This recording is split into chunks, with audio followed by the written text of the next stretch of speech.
श्री कृष्ण बोले, राजन, रमा नाम की विख्यात और परम कल्याणमयी एकादशी परम उत्तम है और बड़े बड़े पापों को हरने वाली है। ये चिंतामणि तथा कामधेनु के समान सब मनोरथों को पूर्ण करने वाली है।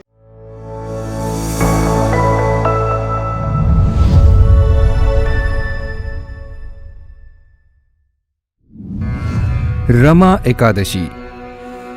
युधिष्ठिर ने पूछा, जनार्दन, मुझ पर आपका स्नेह है, अतः कृपा करके बताइए कि कार्तिक के कृष्ण पक्ष में कौन सी एकादशी होती है। भगवान श्री कृष्ण बोले, राजन, कार्तिक के कृष्ण पक्ष में रमा नाम की विख्यात और परम कल्याणमयी एकादशी होती है। यह परम उत्तम है और बड़े बड़े पापों को हरने वाली है। पूर्व काल में मुचुकुंद नाम से विख्यात एक राजा हो चुके हैं, जो भगवान श्री विष्णु के भक्त और सत्य प्रतिज्ञ थे। अपने राज्य पर निष्कंटक शासन करने वाले उन राजा के यहाँ नदियों में श्रेष्ठ चंद्रभागा कन्या के रूप में उत्पन्न हुई।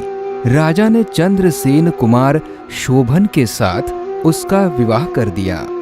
एक बार शोभन दशमी के दिन अपने ससुर के घर आए और उसी दिन समूचे नगर में पूर्ववत ढिंढोरा पिटवाया गया कि एकादशी के दिन कोई भी भोजन न करे। इसे सुनकर शोभन ने अपनी प्यारी पत्नी चंद्रभागा से कहा, प्रिय, अब मुझे इस समय क्या करना चाहिए, इसकी शिक्षा दो। चंद्रभागा बोली, प्रभो, मेरे पिता के घर पर एकादशी के दिन मनुष्य तो क्या, कोई पालतू पशु आदि भी भोजन नहीं कर सकते। प्राणनाथ, यदि आप भोजन करेंगे तो आपकी बड़ी निंदा होगी। इस प्रकार मन में विचार करके अपने चित्त को दृढ़ कीजिए। शोभन ने कहा, प्रिय, तुम्हारा कहना सत्य है, मैं भी उपवास करूंगा। दैव का जैसा विधान है वैसा ही होगा। भगवान श्री कृष्ण कहते हैं, इस प्रकार दृढ़ निश्चय करके शोभन ने व्रत के नियम का पालन किया, किंतु सूर्योदय होते ही उनका प्राणांत हो गया। राजा मुचुकुंद ने शोभन का राजोचित दाह संस्कार किया। चंद्रभागा भी पति का पारलौकिक कर्म करके पिता के ही घर पर रहने लगी। नृपश्रेष्ठ, उधर शोभन इस व्रत के प्रभाव से मंदराचल के शिखर पर बसे हुए परम रमणीय देवपुर को प्राप्त हुए। वहां शोभन द्वितीय कुबेर की भांति शोभा पाने लगे। एक बार राजा मुचुकुंद के नगरवासी विख्यात ब्राह्मण सोम शर्मा तीर्थ यात्रा के प्रसंग से घूमते हुए मंदराचल पर्वत पर गए, जहां उन्हें शोभन दिखाई दिए। राजा के दामाद को पहचानकर वे उनके समीप गए। शोभन भी उस समय द्विज श्रेष्ठ सोम शर्मा को आया हुआ देखकर शीघ्र ही आसन से उठ खड़े हुए और उन्हें प्रणाम किया। फिर क्रमशः अपने श्वसुर राजा मुचुकुंद, प्रिय पत्नी चंद्रभागा तथा समस्त नगर का कुशल क्षेम पूछा। सोम शर्मा ने कहा, राजन, वहां सब कुछ कुशल है। आश्चर्य है, ऐसा सुंदर और विचित्र नगर तो कहीं किसी ने भी नहीं देखा होगा। बताओ तो सही, आपको इस नगर की प्राप्ति कैसे हुई? शोभन बोले, द्विजेंद्र, कार्तिक के कृष्ण पक्ष में जो रमा नाम की एकादशी होती है, उसी का व्रत करने से मुझे ऐसे नगर की प्राप्ति हुई है।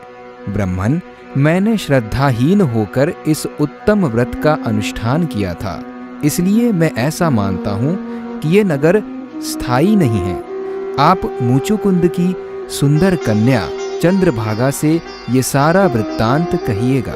शोभन की बात सुनकर ब्राह्मण मुचुकुंदपुर में गए और वहां चंद्रभागा के सामने उन्होंने सारा वृत्तांत कह सुनाया।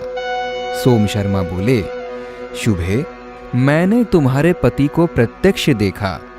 इंद्रपुरी के समान उनके दुर्धर्ष नगर का भी अवलोकन किया, किंतु वो नगर अस्थिर है, तुम उसको स्थिर बनाओ। चंद्रभागा ने कहा, ब्रह्मर्षि, मेरे मन में पति के दर्शन की लालसा लगी हुई है, आप मुझे वहां ले चलिए। मैं अपने व्रत के पुण्य से उस नगर को स्थिर बनाऊंगी।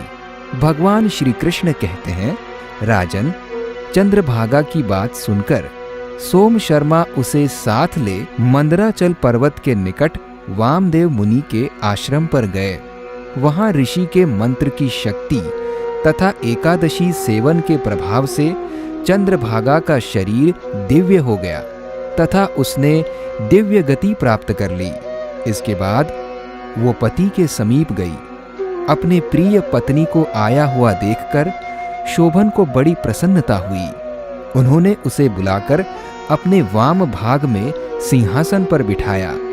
तदनंतर चंद्रभागा ने अपने प्रियतम से ये प्रिय वचन कहा, नाथ, मैं हित की बात कहती हूँ, सुनिए। जब मैं 8 वर्ष से अधिक उम्र की हो गई, तब से लेकर आज तक मेरे द्वारा किए हुए एकादशी व्रत से जो पुण्य संचित हुआ है, उसके प्रभाव से ये नगर कल्प के अंत तक स्थिर रहेगा तथा सब प्रकार के मनोवांछित वैभव से समृद्धशाली रहेगा।